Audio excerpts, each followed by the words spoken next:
Oh, you hunt over bait, man? That's easy. Anybody can do that. Just put some bait down, the deer come out, you take your shot, the hunt's over. So, That's the crazy thing when we say bait is corn is the first thing that comes to mind. Well, yeah. I mean, we're talking about that. Everybody talks about putting corn in feeders. Everybody talks about dumping corn, spreading it in some kind of spreader or whatever. The great debate of hunting over bait. Should it be legal? Is it fair chase? Is it cheating? Is it ethical? Am I just as good of a hunter if I hunt over? What's the big deal, man? What's the big deal? If it's legal in your state and you can do it, why not?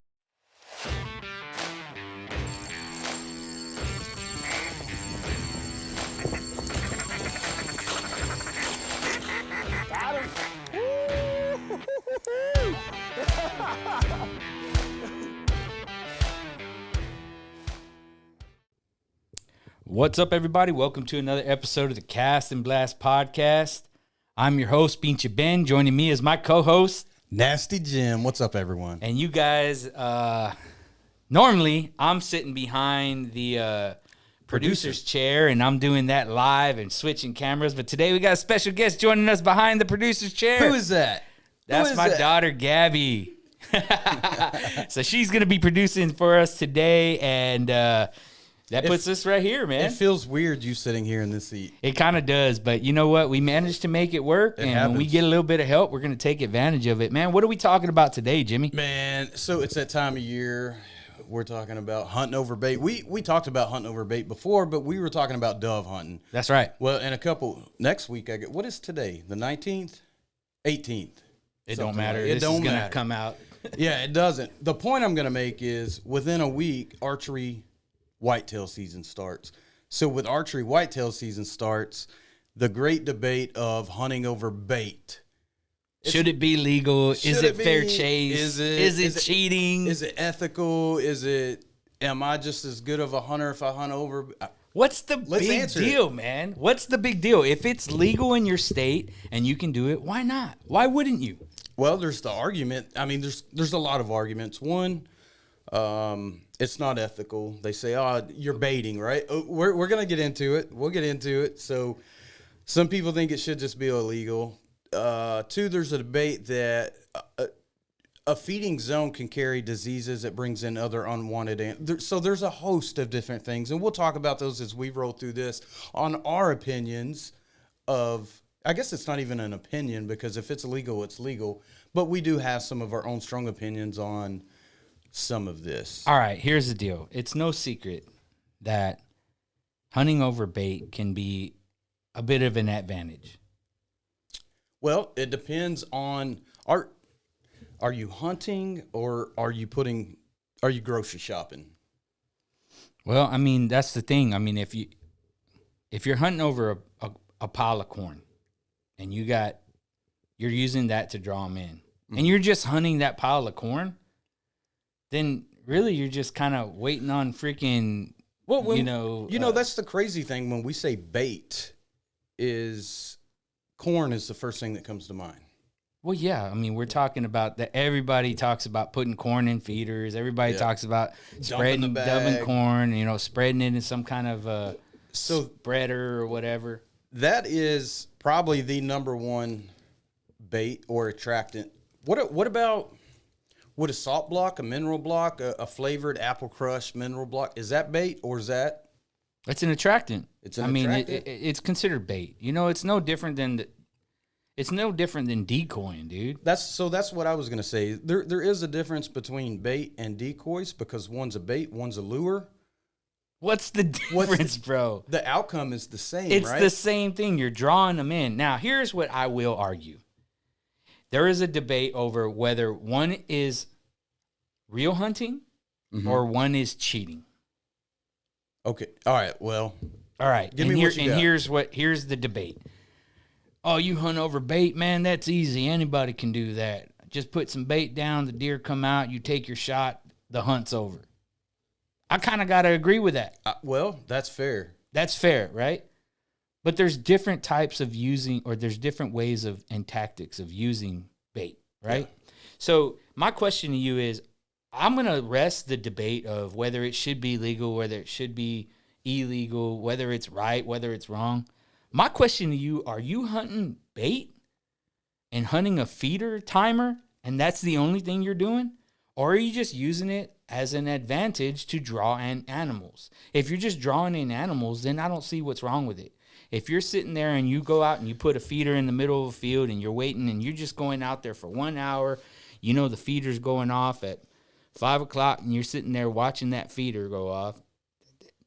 If that feeder's been there for a while, those animals I'm not going to say they're wild animals. They're not trained. It's like a dinner bell. But it's a dinner Ding, bell. ding, As ding, soon as ding, they hear that spinner goes off, they know that there's something there to eat.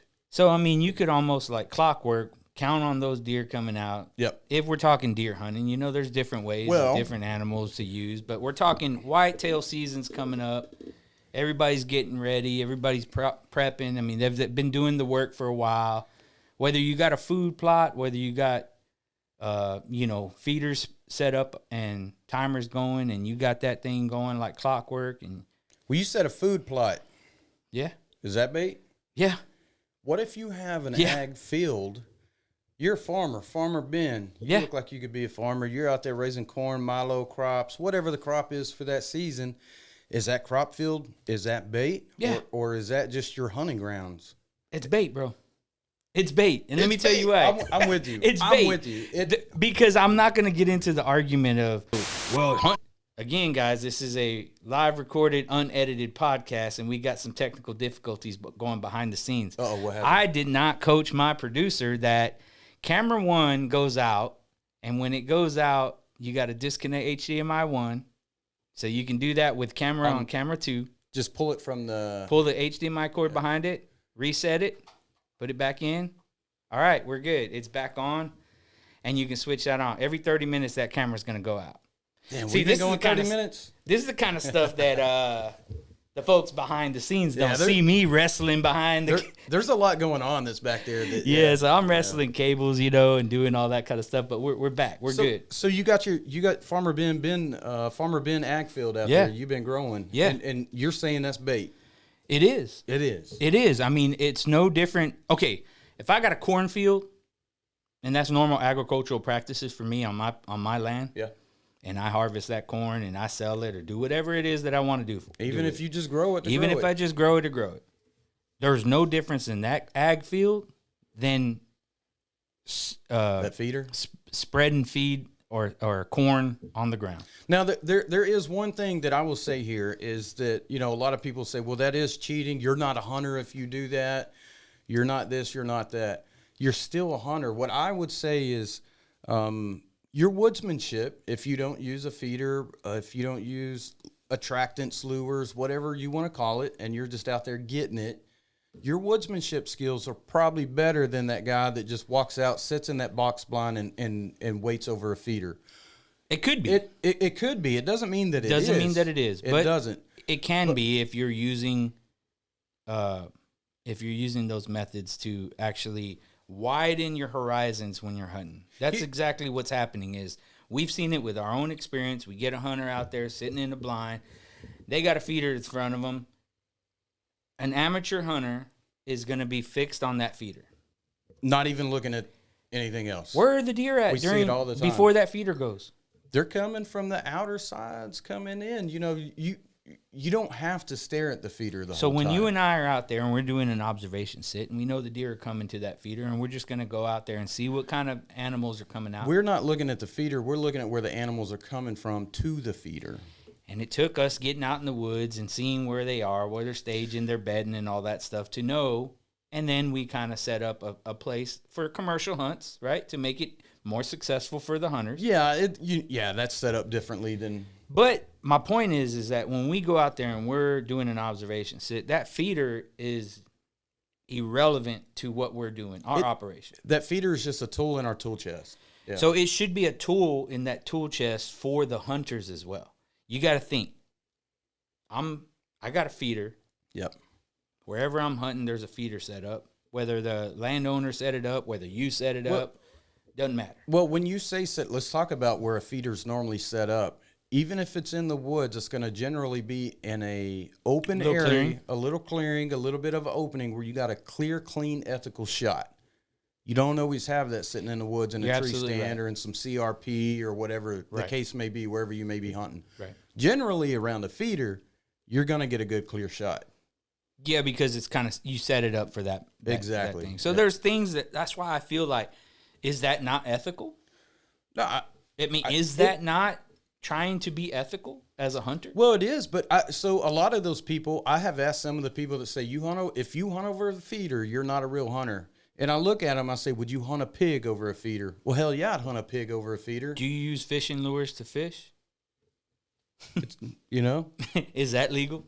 It's legal. I mean, do you decoy ducks to draw ducks in and make them feel like it's some place to be comfortable? I guess that could be argued with. Do you buy a whole bunch of shiners before you bass fish and throw them out, like let them die and then just throw them out so that? And again, to me, if I did, and that's legal, so be it. What's wrong with that? Because it's not at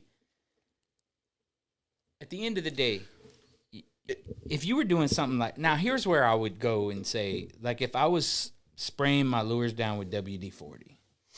I heard that works. I've heard it's fish oil, right? That's the number one ingredient WD-40 is fish oil. That's snake oil is what it is. So we'll sit there, snake oil, yeah. It's some magic snake oil. But some could say that's something kind of like you're adding something foreign to the fishery. True. And a deer feeder, there's some arguments that are valid. Like a deer feeder can take deer off their normal patterns. Not only off their diet, it can mess up their diet, but their normal feeding patterns. They will go out of their way to go feed on, a feeder. And like we said earlier, 9 out of 10 times there's going to be corn in that feeder. How much nutritional value does corn have for a deer? Very, very, very little. It's a high energy food with a bunch of carbs and starches for them. But with their dietary system, they got one stomach, 4 compartments, and about every 5 hours, 4 to 5 hours, they're flush. Anything that goes in goes out. Yeah. Every 4 to 5 hours. So they can't even. They're trying to absorb they're trying to absorb but there is none. So it's just like us eating beef popcorn jerky or candy. Well, there's nutritional value in that. Oh, you're talking about that kind of a snack. Yeah, it's just like a candy, no nutritional value. They're skipping out. Basically, if they eat enough of it, they're skipping out on a meal. Hopefully, if you're using a feeder, you're using a time spinner like we use. It releases a set amount. Yep. And it's usually not enough to disrupt the dietary process of a deer. If you're the guy that goes out there and you dump 200 pound pile of corn on the ground and you walk away and hunt over it, you're wrecking the wildlife in that area. They're not used to that corn like that in that quantity. And they're also not used to all that protein. All the protein that they get. But their body can metabolize that a little bit. It can better. And it does, and that's why we have these freaks growing on that's these why we ranches that we have. And that's why a bag of protein's $20-something a bag. So again, is that legal? Is that unethical? It's legal, man. It's fine. Do it. Now, there's some people here recently that got caught doing something illegal, but hey, we won't talk about that today on this podcast. Yeah. Yeah. Those guys are facing the penalties, but I mean, when it comes down to hunting over, I'll say it, bait or feeders. It's a tool, man. If it's legal in your state, why not? Now, luckily, we live in Texas, and hunting over bait, hunting over corn and feeders, it's legal here. It's most of the southern states, it's pretty legal. But you go up north and out east, and it's a different game. Now, also, you got to find out what is legal on private versus public and WMAs and all those things. Most public is, no forbidden. Bait. A bait-free zone, forbidden, cannot do it. It still happens. You people got the little magic powders, they dump out in a scrape or something. Got a bag of sunflower seeds and it's full of corn. Yeah, yeah. Everybody knows those tricks. We all know those tricks. You sure do eat a lot of corn nuts when you're out hunting on public. Yeah. That's the biggest bag of corn nuts I ever seen. Well, it's just a snack. Just a snack, man. I get hungry. Yeah, but, I just feel like, we wanted to put the debate out there, and we welcome the comments, man. What is it like in your state? What is it like in your area? there's probably reasons, right, for the argument. Like you said, you brought up CWD. That's a big deal. You know, we're trying to get that mitigated. But there's those huge pros in it. If you're a hunter that's taking out your wife, your kids, or somebody else's, maybe you're a just hunter that has one day a year to go. One day, yeah, whatever that harvest an case animal. is. If you have a scope on your rifle, you have a single pin, a 4-pin, 3-pin, 2-pin, I don't know, on your bow, a sight on your bow, then that's a tool for you to hunt with. And that feeder could be the same thing. Not saying you don't have to use it. So for everybody talking shit about it, no one says you have to use it. It's the same thing as a scope. Nobody says you have to have a scope. Nope. You can open sight hunt with anything, you know. You don't have to have a crossbow. You don't have to have a compound. You could go for a traditional, you know, but you don't. How come you don't? Because it puts the advantage, you know, it gives you more of the advantage. So yeah, so that's the deal. Is like, it's not about I want to cheat or I want a, you know, look, let's be honest. The hunt, is it a fair chase? Is it fair chase to hunt deer, whitetail deer? Is it fair like on a feeder or off a feeder? When we talk about the sport of whitetail hunting, is it? When does it not become fair chase? So this is me personally. If I'm going out to hunt, I'm not hunting over a feeder, anywhere around a feeder. But if I'm going to put meat in the freezer, you damn well bet I'm hunting over a feeder. I got a mission. You nailed it. So when we talk about the sport in general, there is a difference between trophy hunting and meat hunting. Yes.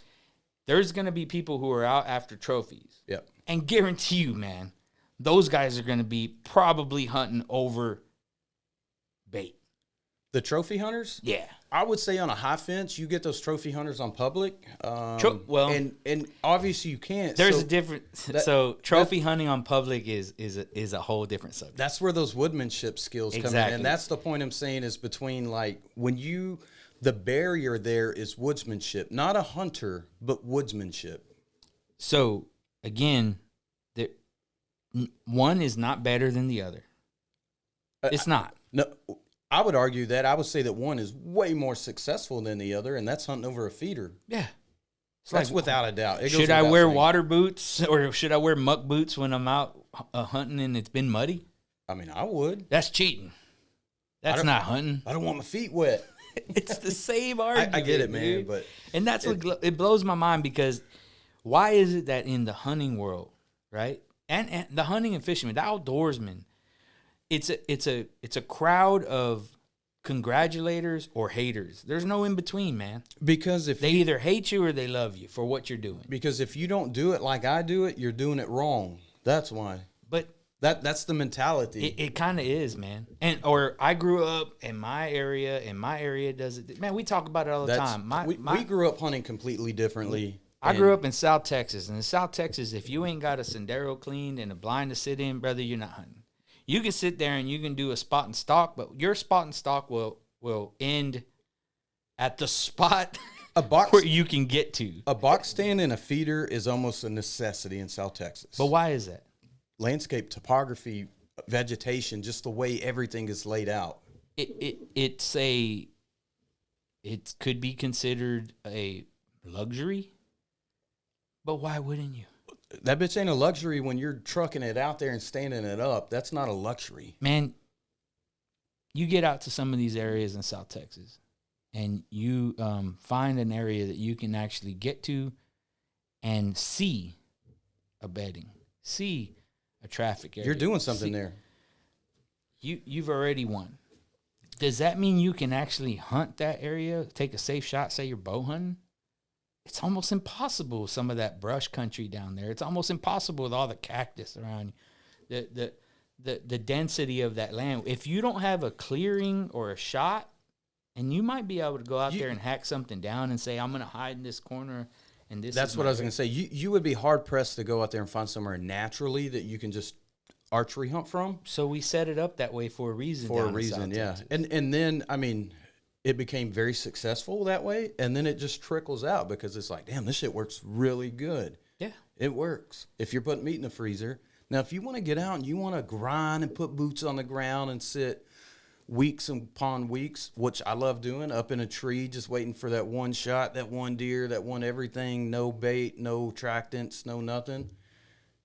Do it, man. We all do it at some point. We like doing that. That's when you're hunting. Well, you're like you said earlier, your woodsmanship gets sharper because you actually learn what didn't work for you. And I hope you're picking up on those patterns. I hope you're picking up on those signs. I hope you're picking up on what is successful and why you're unsuccessful. Let's start and let's back up. We talked about hunting over bait, right? Okay. What do we need to learn the most from the beginner hunter, the hunter that's going out? Let me ask you this. If you were going to teach somebody right now, you're going to hunt this weekend? Yeah. It's your first time? Yeah. What's your plan? Okay, boom, boom, boom. What advice would you give them here in Texas? They're going on we'll say a spot and stalk. There's some tree stands in that area. There's probably a deer blind up in that area where they're hunting. They have a choice. With a feeder in the area? What is the most realistic advice you can give that hunter about this experience, this one time? Be honest with him. Brutally honest with that hunter. All right, so I want to set this up. So it's a brand new hunter. They're going on a brand new property, or they've been on the property? They've never been on the property. They've never been on the property, but there's stands. Yep. There's feeders. Yep. And there's spot and stalk opportunity there, sure. Right? So first time hunter, I'm going to tell them without a doubt, hands down, to go sit in that blind over that feeder. And I'm going to tell them that because, one, it's their first hunt. Yep. They need to get used to that feeling of seeing that animal. And most hunters, I would say 99%, I mean, it's an emotional event to take a life, even though it's an animal's life. Yeah. So you feel some type of feeling every time that you pull that trigger and take a life. Well, that person needs to be as comfortable as possible so that they can make the most ethical, reasonable shot. So for that reason, I would have them hunt in that blind over the feeder. Now, if they had a guide with them and someone to talk them through things, then I would say, let's get on the ground. It's just a little more of a personal, it's more of a, you feel more vindicated. And that sounds almost morbid, but you hunted that animal rather than just sat and waited on it to come within your range, if that makes sense. So all that makes sense, and I love that you went in detail. My advice to that hunter is don't expect to kill the deer your first time hunting. If you're hunting over a feeder in Texas, you're going to see a deer, though. I say that, in at least in our part of Texas. So, but I think there's a misconception that people are going to go out. It's not going to the grocery store and picking out food. That is true, yeah. You're hunting. Yep. And the reality of hunting is it's hunting, not killing. And the reality it's not harvesting. Is you may see animals, but you may not have a shot opportunity. And I think that's the thing that we should be kind of encouraging is like, yeah, you're going hunting this weekend. Or yeah, you're going hunting this year. Take the time to take the time to be present in the experience and take the time of spending time out in the woods. That hunting experience that you get later and you start to learn how to pattern and you start to learn how to do all that, that comes with spending time in the woods. I don't care if you're sitting in a blind doing it. Exactly. That's what I was going to say. You can do it in a blind. You can do it in a tree stand. You can do it on the ground. But you cannot learn animal behavior by watching YouTube videos. You cannot learn animal behavior by talking to your friends and buddies about it. You can get some insight to it. There's nothing that can compare to just time in the woods. And the tiny mistakes that you made in the beginning that you start to learn later, and you think about the smallest mistakes you made and how big of a difference those made.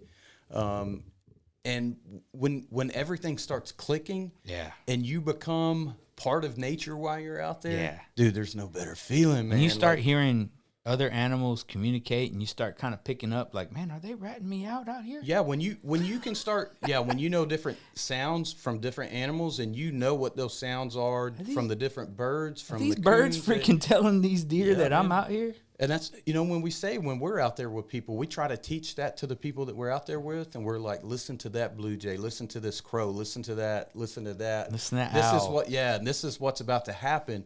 And they think you're a mind. They're like, how do you know that? And you're like, dude, you spend enough time in the woods and you see and pick up and realize things. And all those things come with what we're saying. Like, you know, hunting over,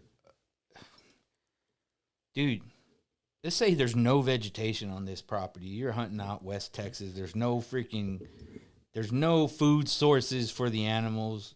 There's probably not going to be any animals. There's probably not going to be any animals. So if I had to draw them in and I had to get them going, I'd probably set a feeder out there, get a timer, and get something going. So food plot, some kind of resource for them. That's what we're doing, is giving them a place.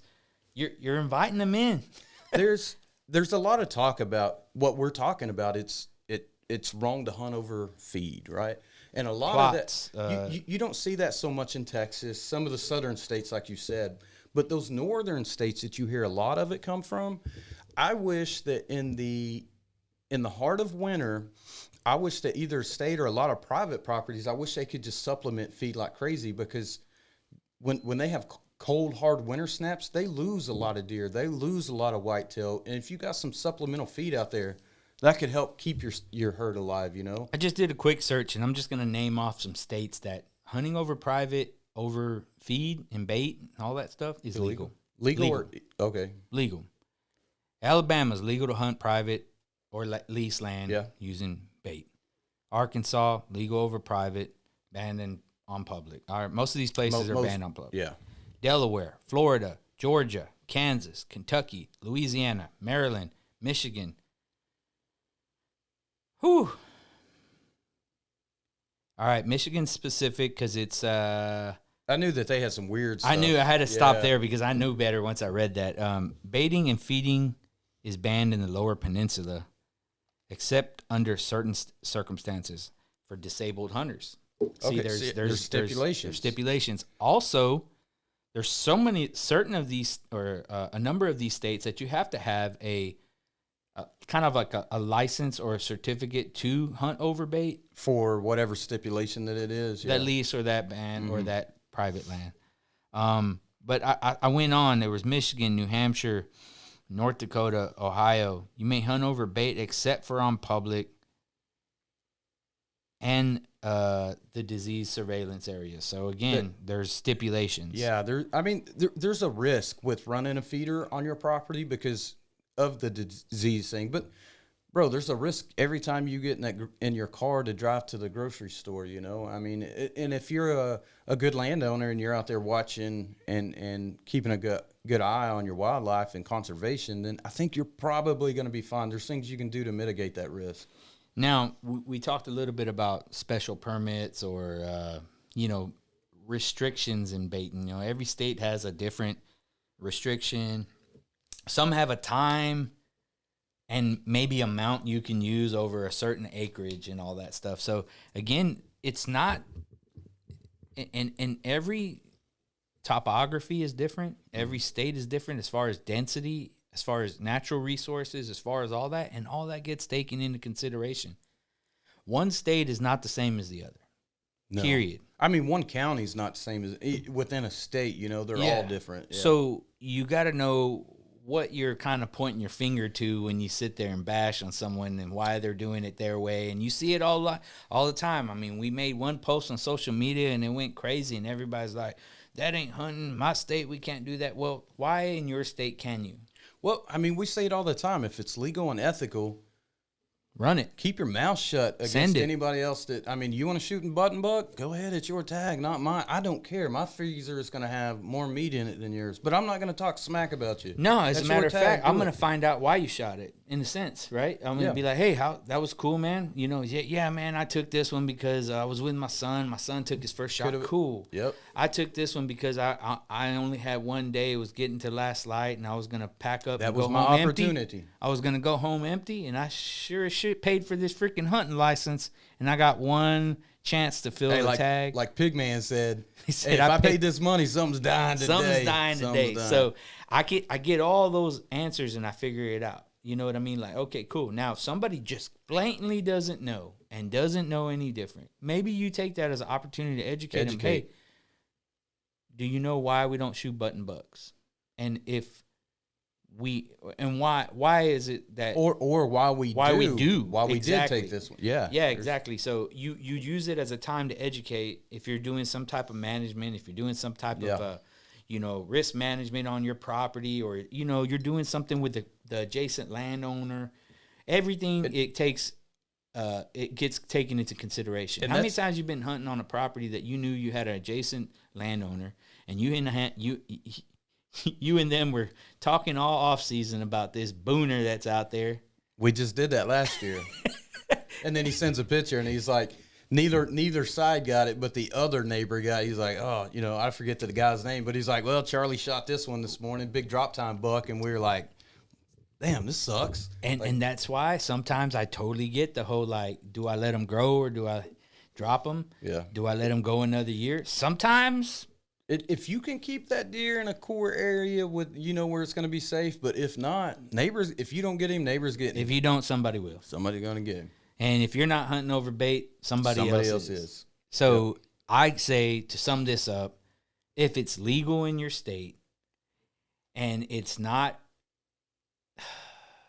hurting anybody, who gives a shit, bro? Who gives a shit? Even hunting them. But here's another thing. If you're a property owner and you want to get a good idea of the animals, the deer on your property, throw a feeder out there, and you're going to see what you have on your property. You know what I'm saying? I'm not saying you have to hunt over it, but you can throw it out there to get a good inventory. Yeah, that's a tool. Yeah. Yeah. And I just think, man, I mean, I wanted to talk about it because, we got a lot of great debate. Yeah, I love creating a little bit of conversation, and we invite you guys to make a little, commentary under our video and let us know how you feel about it. Yeah. How you feel about the subject of hunting over bait,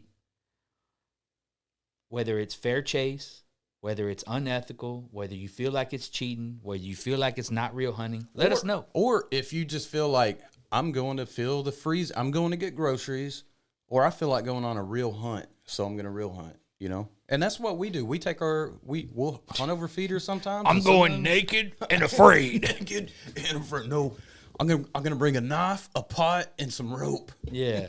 Yeah. Nah, I got you, man. I don't know, man. I think it's an interesting subject because it's like one of the very many different. I get hyped about it, man, because like you said, it's so you can go either way on it. I see both sides of the story, honestly, but the law says this, so I don't give a shit what your opinion is. The law says this, and that's what matters. Yeah, simple as that. That's it. Here in Texas, it's legal. Here in Texas, I don't care. I don't know. I'll sit there with my coffee cup on a table and be like, prove me wrong. If you in the middle of a lake and somebody throws you off in the middle of that lake and they say, you want a life jacket before I fly? Nah, man, that's cheating. Or you can sit there and tread water. You going for that life jacket, ain't you? Me too. Man, that's cheating. Hell no. Throw me a life jacket. No. Hell, you get your ass kicked around here in these parts. Anybody that swims with a life jacket is just pussy. Yeah, fuck out of here, man. I just think I was sick and tired of seeing the debate. I was sick and tired of seeing it. I was like, let's talk about it. Man. I'm glad we did. Man, what are we going to talk about next? Well, there's another good one about maybe what style of hunting. We've talked to some of our friends, and there's been some, I'm a saddle hunter, I'm a blind hunter, I'm a ground hunter, I get a lot of shit for hunting. I'm a hang-on tree stand hunter. I get a lot of shit for trying to get comfortable in the blind from a lot of our buddies. Yeah, dude. Man. That's the cool thing about a tower blind, though, man. You can bring the whole kitchen. You got Wi-Fi up in that bitch. I can do whatever I want up there. You got an ice chest full of Lone Star lattes. You're damn right. I mean, that's just how I grew up hunting, man, and I enjoy it. You know what I mean? I get a lot out of the experience. You don't got to worry about those loud-ass Little Debbie packets. Nah. You get I'll pick it up later. Yeah, man. Yeah, there's some pros. But I'll tell you this. That would be a good conversation to have. Maybe we'll talk about that next. Hey, I would like to start doing something. I'd like to start highlighting a comment of the week. You guys let us drop a comment this week. We'll try to highlight it on the next podcast and just start the podcast off. Hey, before we get into this subject, we're going to highlight a comment of the week, and we'll give you a shout out, and we'll throw your comment up on there or something, and we'll let everybody else read your comment, and they'll see that it came from you, and we can maybe do a 3 or 4 minutes talking about that comment. Answer that question. Responding to that question, responding to that comment, maybe responding to some hate or maybe responding to some congratulate, but it'd probably be more hate than that. Yeah. Well, it depends on what it's over. Yeah, but we invite you to, that's going to be our way of engagement with you guys. And I tell you what, it's kind of bringing you in, being part of the podcast. If you make it to the comment of the week, we'll send you a free gift. Yeah, we can do a giveaway. I don't know. We'll figure something out. We got some stuff. Got some cool stuff to give out. Some decals that say the Cast&Blast podcast. You can slap them on your Yeti. We got the new shirts. Oh, yeah, that does look good. Yeah. The old Cast&Blast podcast shirt. Yeah, they feel good, too. Yeah, so, yeah, man, we want to try to give you guys an opportunity to come in and be part of the podcast, get your name put out there. Like, hey, man, that's my comment. I said that. That's right. I said it. Well, those good questions, like, we like answering those based off our opinion. And once again, those answers aren't always fact. They're based off our experiences. Yeah. No, that's a fact then. If it's based who off am I mine, kidding? That shit's a fact. Yeah, it's science. Science. It At this works. point, You can't argue science. Nah. Well, guys, I hope you guys enjoyed this podcast. We just wanted to kind of get up here and talk a little bit about this particular subject. Maybe we'll be diving into hunting over different styles of hunting, and maybe we'll bring somebody on to talk with us. If not, hey, if you want to be a guest on the podcast, let us know, man. Let us know. You can email us at info@castandblastpodcast.com. Yeah, so send us an email. Let us know you want to be on the podcast. We'll bring you out here.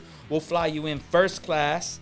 Get you He will fly you in first class.